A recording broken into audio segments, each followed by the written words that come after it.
there's no time frame. This could be done in the year 3030. Well, Eleanor told us earlier today that the NIH State of the Science Workshop is in 2011, and so this has to be prior to ARC. Well, then I would say to complete the review of CFS prior to the NIH State of the Science Workshop planned in 2000.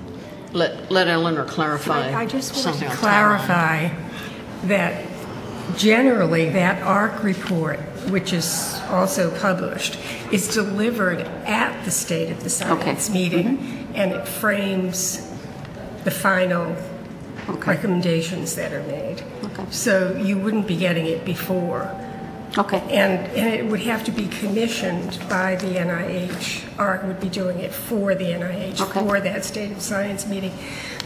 But I said something to Wanda earlier, which I don't really know. We're just operating the way things have been for the last 9 years or so. But we have a new head at NIH, and I have no idea whether the same structure. So I'm talking about what we're planning to do, but I don't know whether that's. Why, I'm sure, in the future. But that's a friendly amendment. You just changed the word prior to for. Yeah. And that's fine. You accept the friendly amendment. Sure. Yeah. Could I just clarify, too? Maybe this is clear to everybody, but the recommendation is that that after that process is over, we ensure that the information will be delivered to those destinations. Really, that's the recommendation.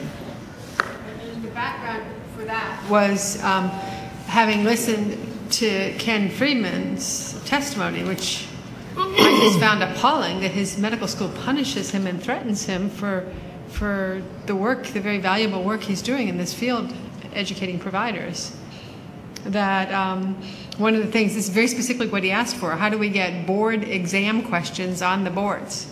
And this is specifically going to that, providing this evidence-based information to the board exams and to the accreditation bodies that would make up the curricula and make up how one is examined on the curriculum. So I think it's an excellent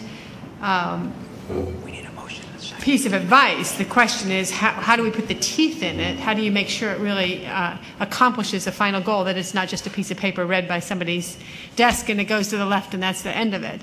And I think that's a very important step 2 of this process. And we need to learn more about the whole, how board exams are developed to get to that. Point of order. Do we have a motion on the table? And if we don't, could we have one placed on? And I'd be happy to second it. I thought when I that was wrote, Well, could you want to read it a little bit differently so it meets what Eleanor and our friendly amendment from Nancy said? Well, it's just the word for. Yeah. AHRQ is expected to complete a review of CFS for the NIH State of the Science Workshop. After this process, the findings must be communicated to key medical education accreditation licensing boards, specialty boards, and certification organizations. In addition, the Surgeon General's letter must be written and distributed to clinicians and other healthcare professionals throughout the United States and territories. I second that motion. Okay. Motion on the floor and seconded.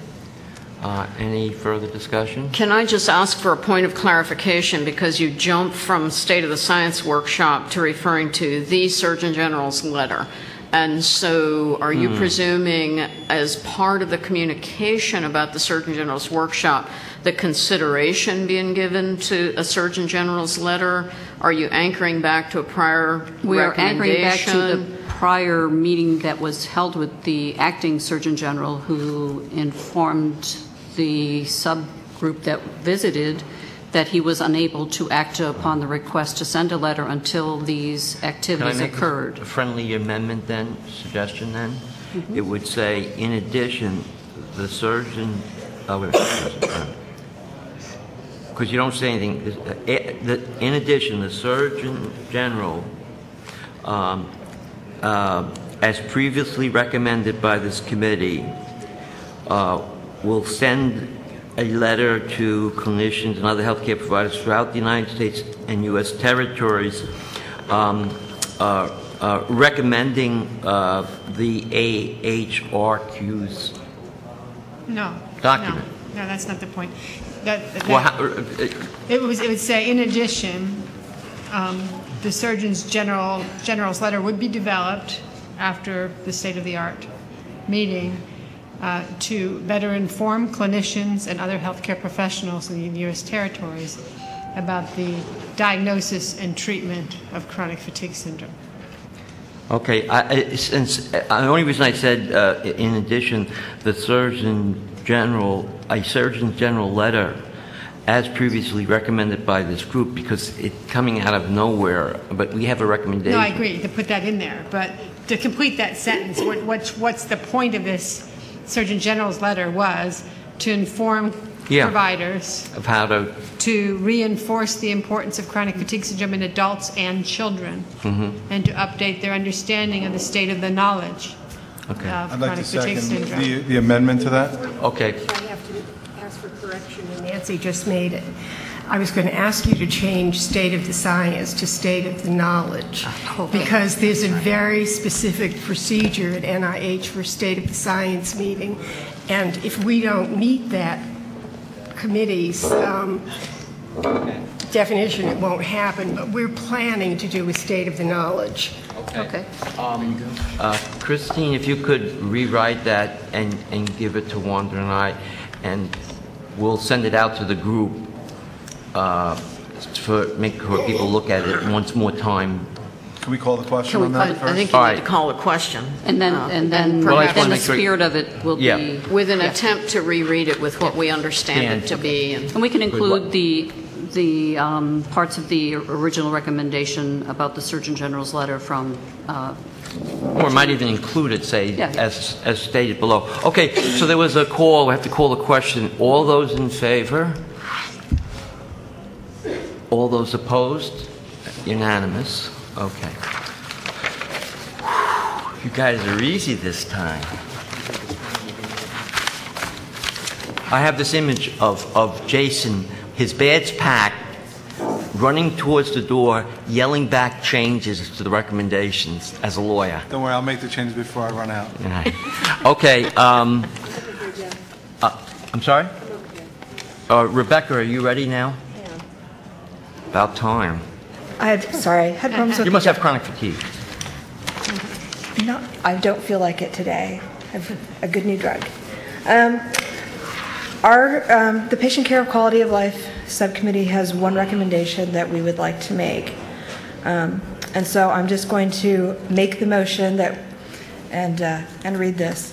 In light of recent developments surrounding the suggested link between XMRV, we recommend the Secretary suspend the CDC's current CFS research program until results from the investigations into XMRV are available, including findings from the WPI and its collaborators, the Office of Public Health and Sciences Blood Safety and Availability, and the CDC's own retroviral laboratory.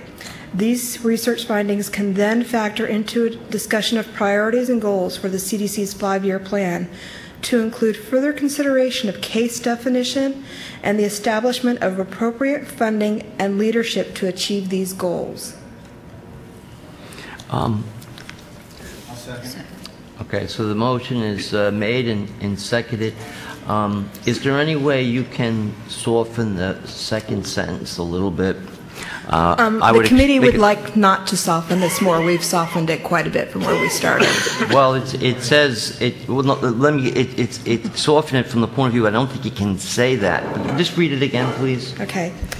In light of the recent developments surrounding the suggested link between XMRV, we recommend the Secretary suspend the CDC's current CFS research program until results from the investigation into XMRV are available.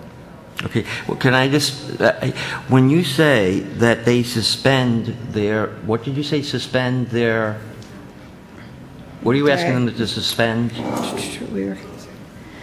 Their current research program. Well, suspending a whole research program for the CDC may not be appropriate. It certainly would be better to say that the CD should amend its